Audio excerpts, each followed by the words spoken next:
하나님의 말씀 민수기 6장 22절에서 27절까지 말씀입니다. 여호와께서 모세에게 말씀하여 이르시되 아론과 그 아들들에게 말하여 이르기를 너희는 이스라엘 자손을 위하여 이렇게 축복하여 이르되 여호와는 네게 복을 주시고 너를 지키시기를 원하며 여호와는 그의 얼굴을 네게 비추사 은혜 베푸시기를 원하며 여호와는 그 얼굴을 네게로 향하여 드사 평강 주시기를 원하노라 할지니라 하라.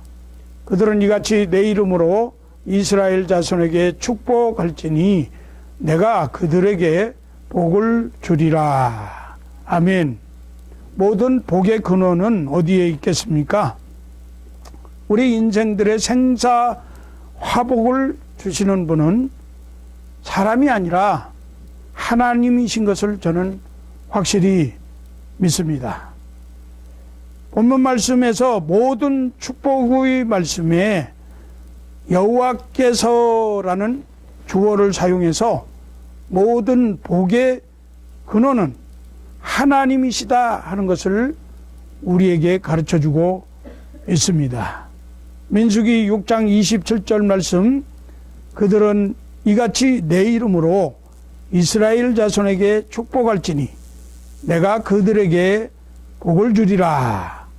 그러므로 본문 마지막 부분에서 여호와 하나님께서 말씀하신 내가 그들에게 복을 주리라는 약속을 굳게 붙드시는 성도님들 되시기를 바랍니다. 하나님은 복의 근원이십니다. 시편 16편 2절 말씀에 내가 여호와께 아뢰되 주는 나의 주시오니 주밖에는 나의 복이 없다 하였나이다. 이렇게 고백을 했습니다.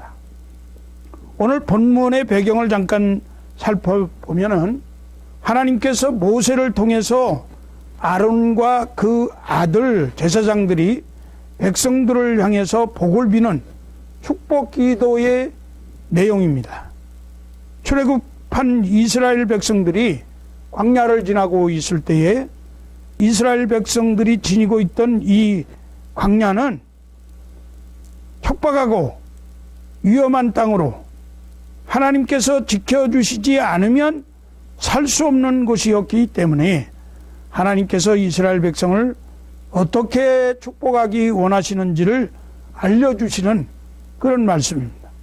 마실 물도 없고 또 먹을 열매나 곡식을 찾을 수도 없고 얻을 수도 없고 오히려 독이 있는 불뱀이나 정갈 같은 것들이 도처에 우글거리고 있었습니다. 그런데 오늘날 우리 역시 광야와 같은 이 세상을 살아가고 있는 거예요. 도처에 기근과 전쟁, 천재지변으로 인한 각종 사고, 심지어는 신종 바이러스로 인한 질병, 또 개인적으로는 고질적인 성인병 등으로 날마다 혼란과 고통이 점점 더해가고 있습니다. 정말 하나님께서 우리와 함께하지 않으시면 마음 편히 살아갈 수 없는 세상이 되고 말았습니다. 이런 가운데 오늘날 신약의 교회 시대에서도 전통적으로 예배 마칠 때 목사님들이 사도 바울의 축복 기도를 근거로 성도들을 축복하고 있는 것입니다. 고린도후서 13장 13절 말씀에 예수 그리스도의 은혜와 하나님의 사랑과 성령의 교통하심이 너희 무리와 함께 있을지어다. 아멘. 이렇게 축복하고 있어요. 축복 기도는 아무에게나 빌어주는 것이 아닙니다. 축복 기도는 반드시 거룩한 백성, 하나님의 택한 선민들에게 빌어주는 것입니다. 그래서 하나님께서 축복 기도를 이스라엘 백성에게 베풀라고 말씀하시기 이전에 민수기 5장 6장 말씀에 보면 하나님께서 모세에게 일러 가라사대라는 말씀이 4번 반복해서 나옵니다. 이 4번 모세에게 일러 가라사대라는 말씀을 요약을 해보면 첫 번째는 이스라엘 진중에서 문둥병 같은 전염병이 있으면 다 진 밖으로 내보내라고 말씀했습니다. 그래서 그 진을 거룩하게 깨끗하게 하라고 하시는 것입니다. 진이라고 하는 것은 백성들이 기거하는 영토 전체를 말하는데 사회 공동체와 영적 공동체인 교회를 말하고, 그리고 작게는 가정과 개인의 삶의 터전, 생활 방식, 양식, 사고, 언어, 행동, 이러한 모든 것을 말한다고 할 수가 있습니다. 두 번째는 이웃에게 손해를 끼친 일이 있으면 반드시 보상을 해 주어야 한다. 그렇게 모세에게 일러 가라사대 말씀합니다. 그래서 이웃과의 관계가 원만하도록 해야 된다는 것입니다. 사회적인 부분을 말씀하고 있는 거죠. 이웃 간에, 사회 구성원 간에 서로 불편한 관계가 많이 있는 것은 사실이지만 또 의심되는 부분들도 많이 있지만, 그러나 신뢰와 신용, 크레딧이 중요하다 하는 것을 보여주고 있는 말씀입니다. 세 번째는 부부관계의 부정한 일에 대해서 의심이 되어지는 일이 있다면 반드시 조사하고 벌을 받아야 할 것을 말씀합니다. 여인이 부정한 일을 했을 때는 그 남편이 의심이 되어지면 제사장 앞에 가서 제사를 드리고 그리고 조사를 하도록 의뢰하라, 그런 말씀이 나오는데, 그래서 가정을 거룩하게 지켜야 한다 하는 것을 말씀하고 있어요.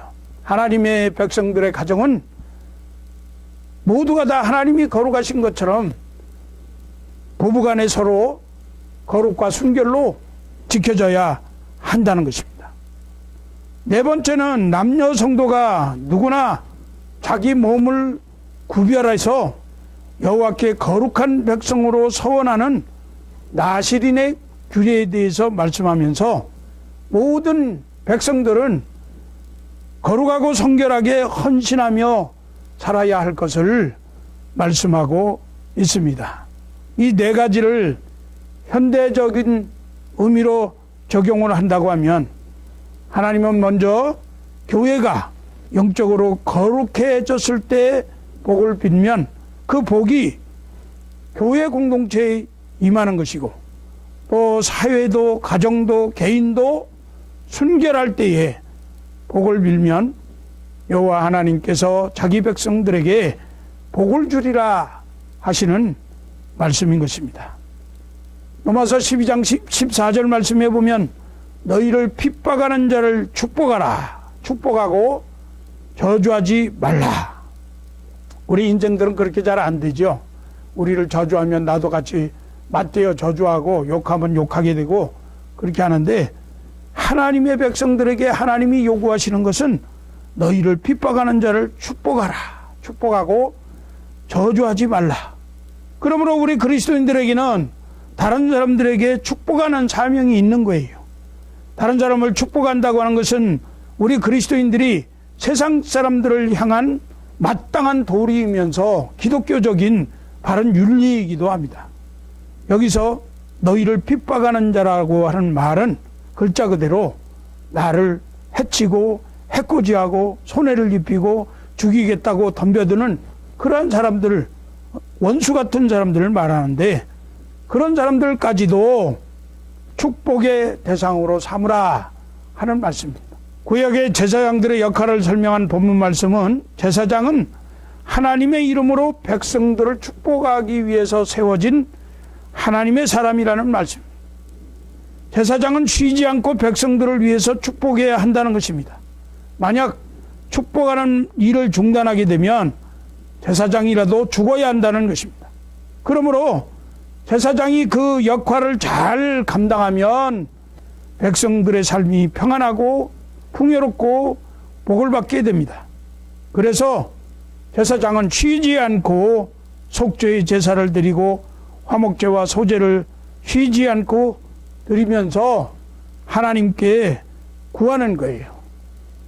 이 목사들이 날마다 쉬지 않고 성도들을 위해서 기도해야 합니다. 구약의 제사장만이 아니라 오늘날 신약 시대를 살아가는 예수 그리스도를 믿는 우리 모든 성도들 모두가 영적으로 제사장이기 때문에 모든 성도들이 쉼없이 서로 복을 빌어 주어야 합니다.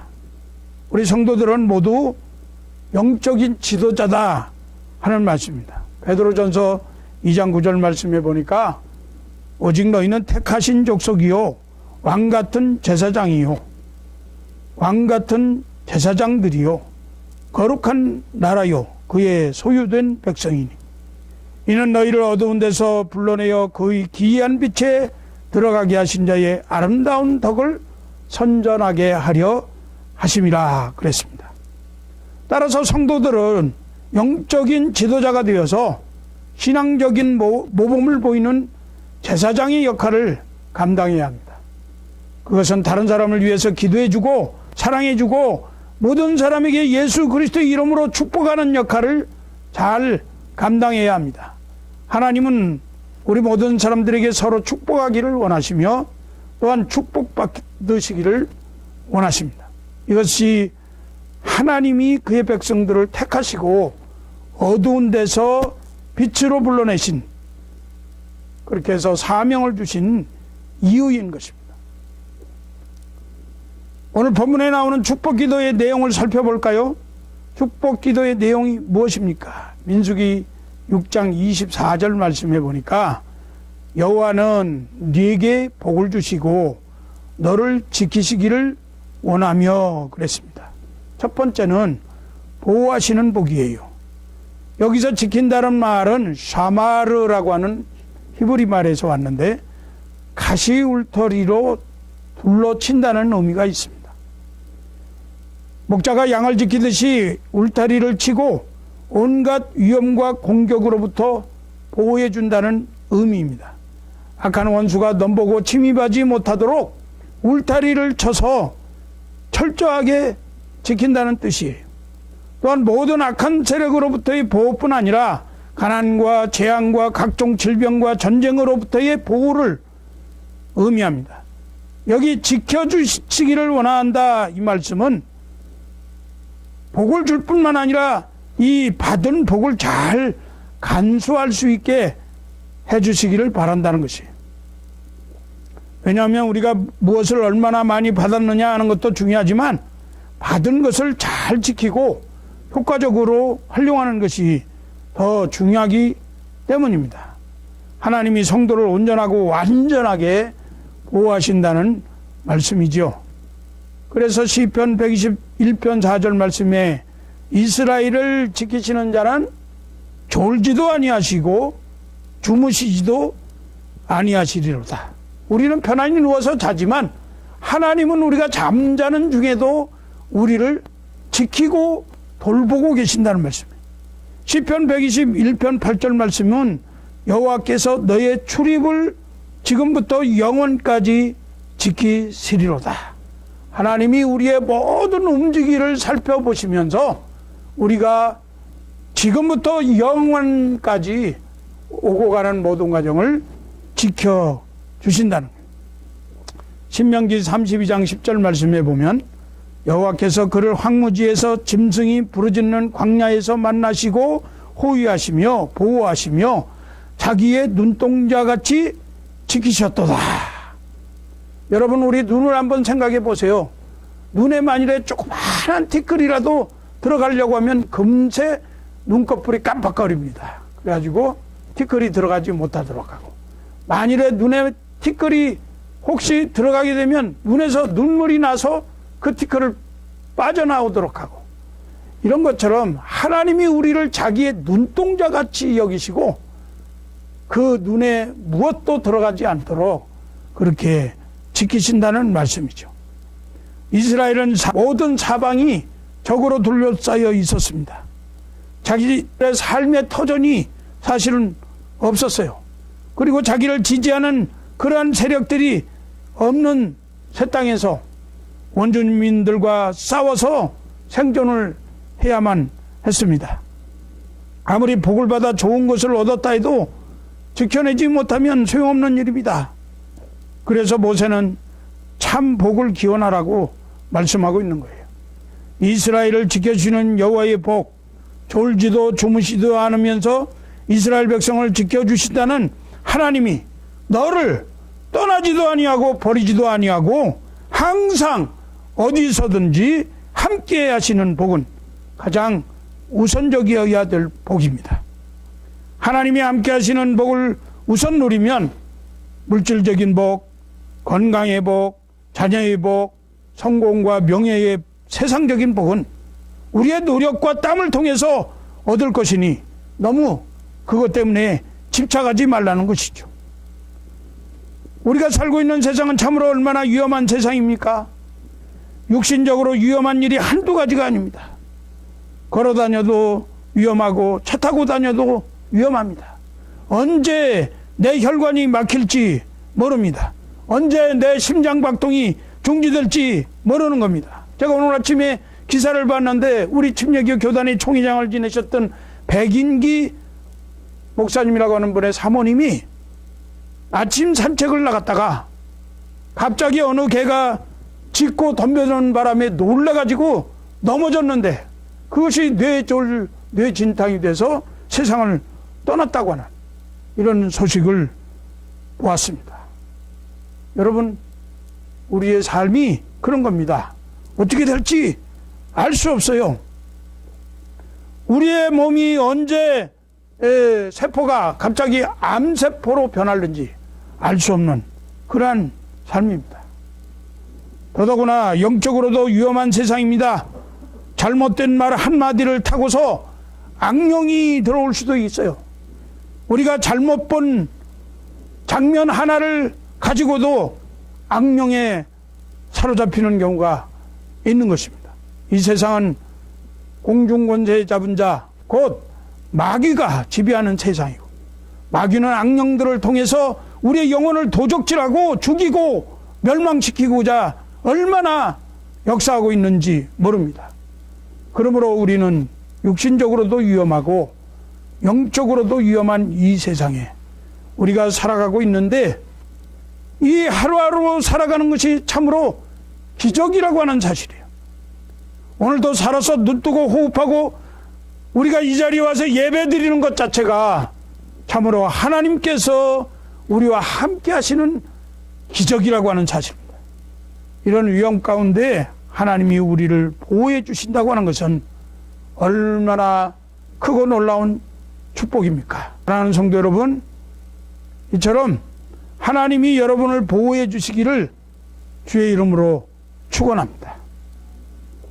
민수기 6장 25절 말씀에 여호와는 그 얼굴로 네게 비추사 은혜 베푸시기를 원하며 그랬습니다. 두 번째 축복의 내용이 은혜의 복이라 하는 것입니다.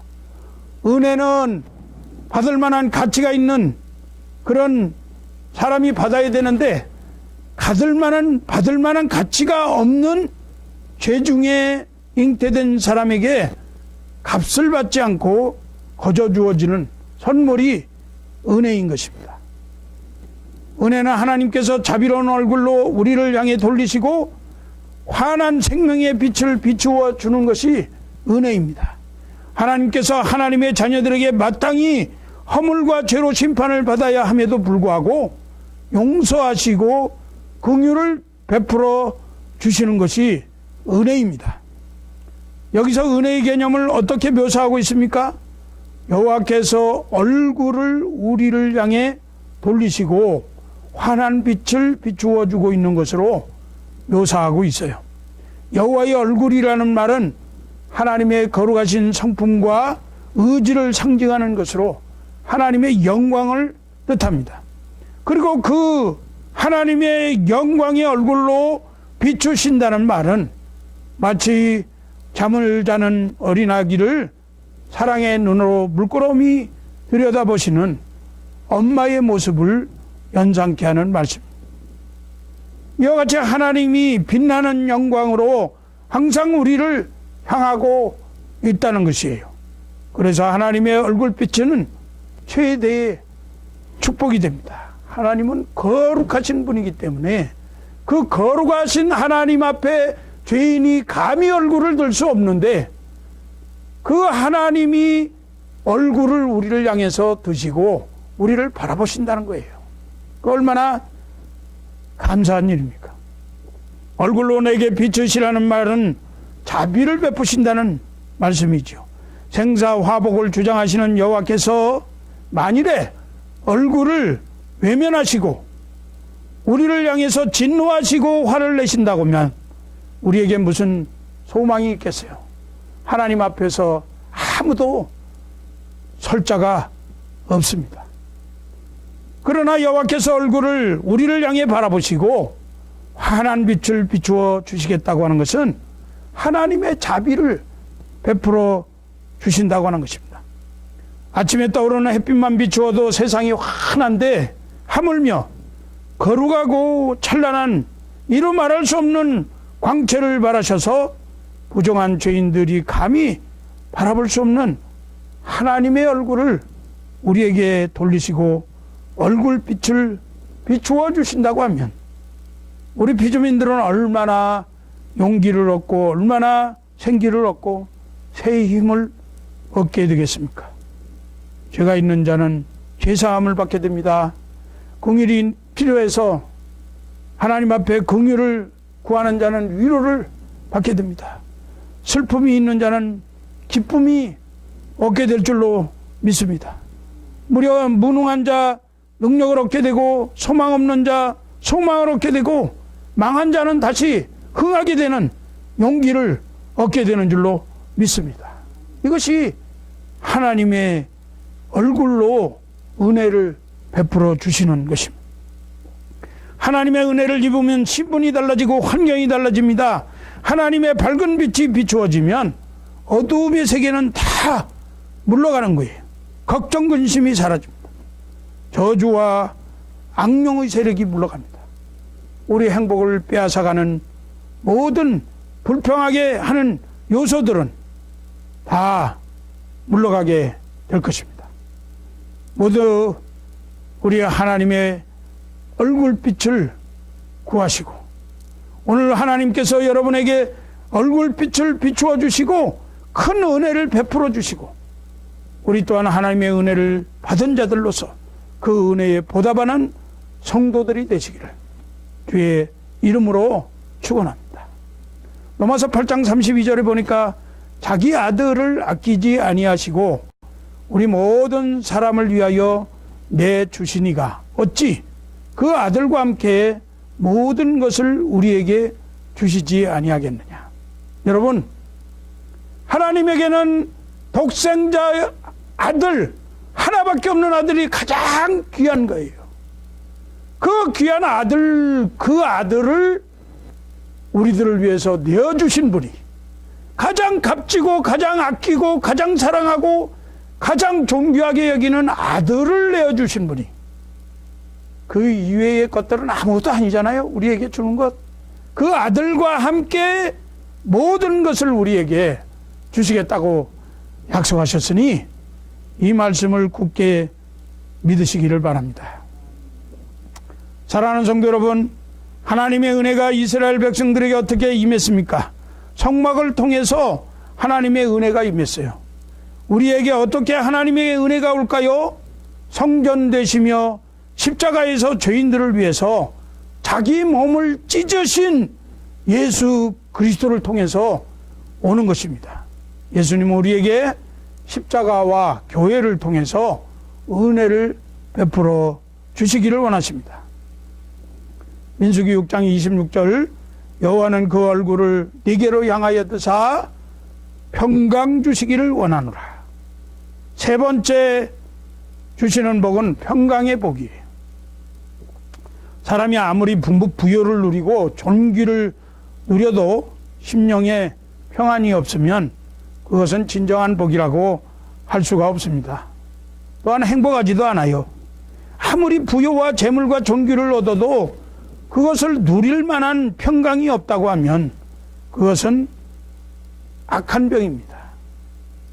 또한 천년의 갑절 2000년을 산다고 할지라도 심령이 낙과 평강을 누리지 못하면 결국 그 사람의 가는 길은 사망길일 것입니다.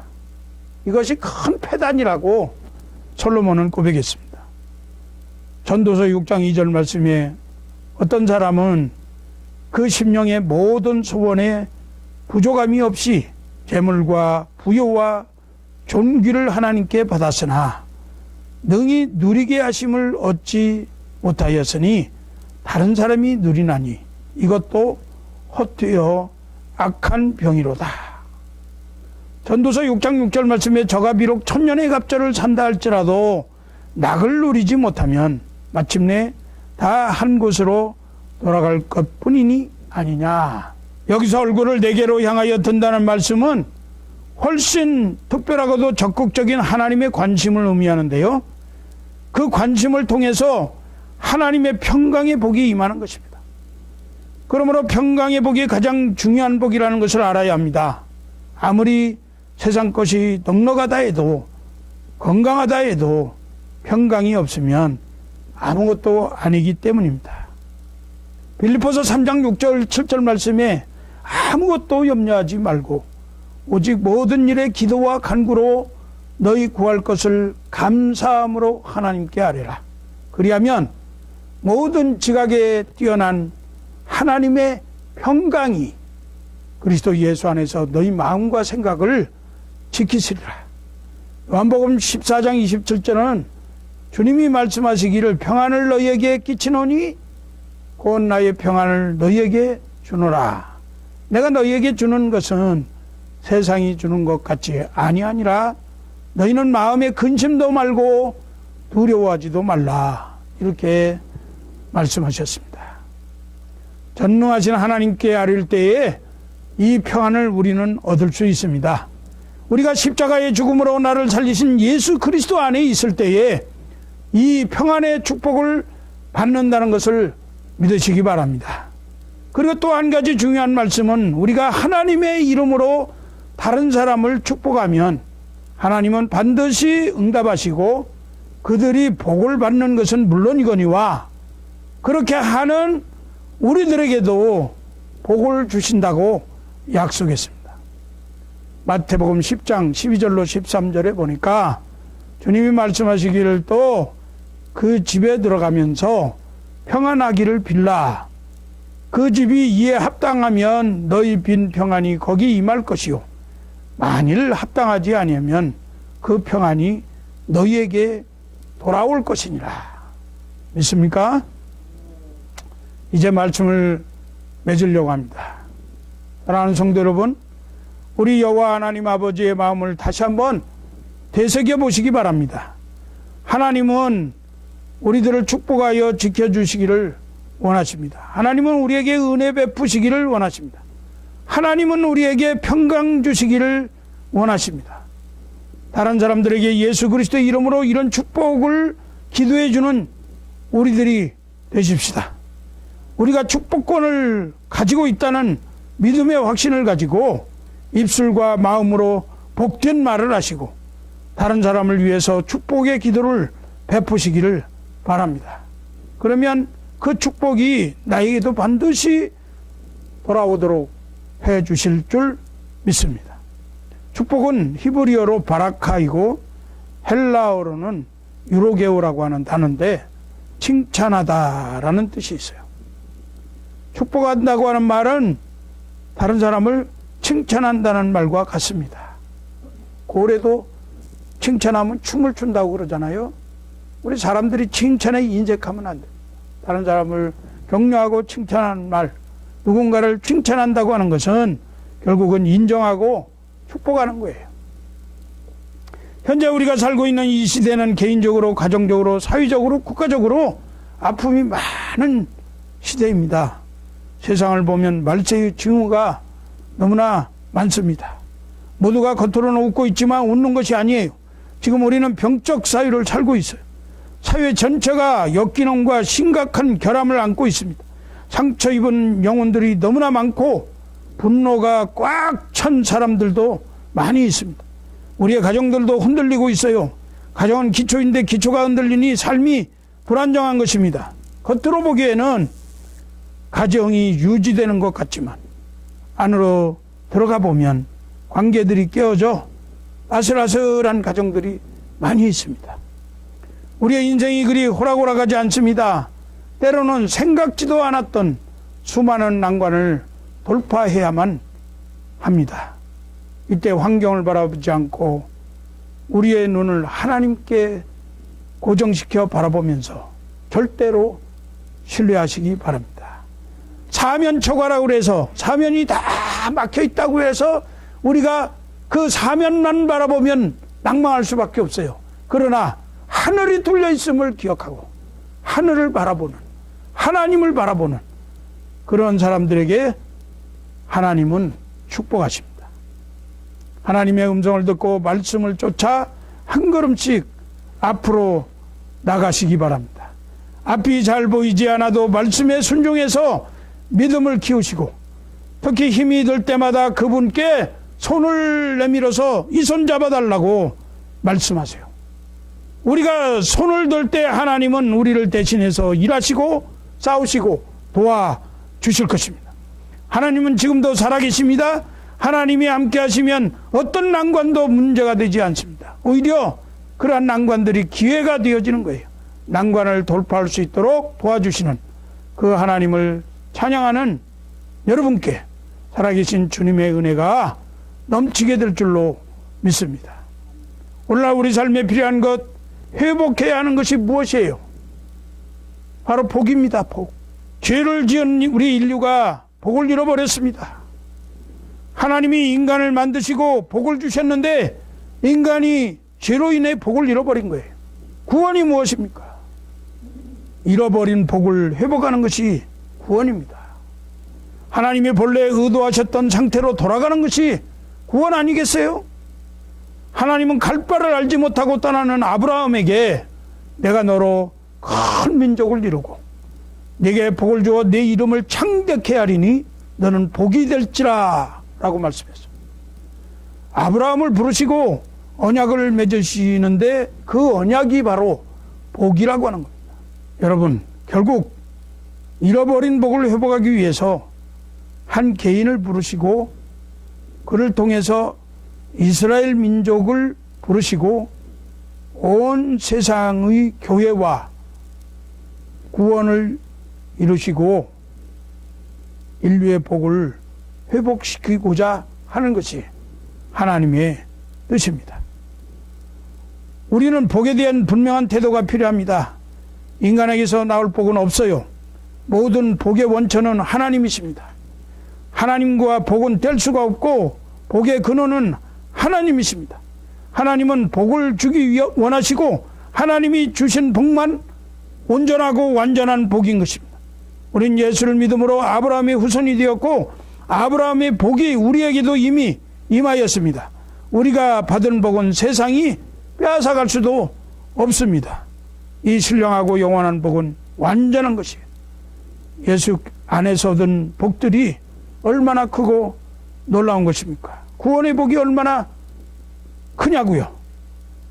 구원 안에서 흘러넘치는 복들이 얼마나 큰지 바울 사도는 이 세상의 모든 것을 다 잃어버린다고 해도 예수 그리스도를 얻은 것이 나에게도 충분하다 고백하고 있습니다. 빌립보서 3장 7절 8절 말씀.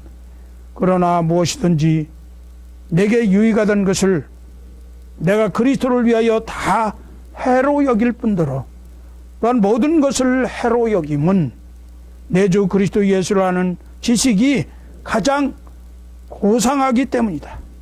내가 그를 위하여 모든 것을 잃어버리고 배설물로 여김은 그리스도를 얻고 이렇게 고백했습니다. 그러므로 이제 우리가 할 일이 있습니다.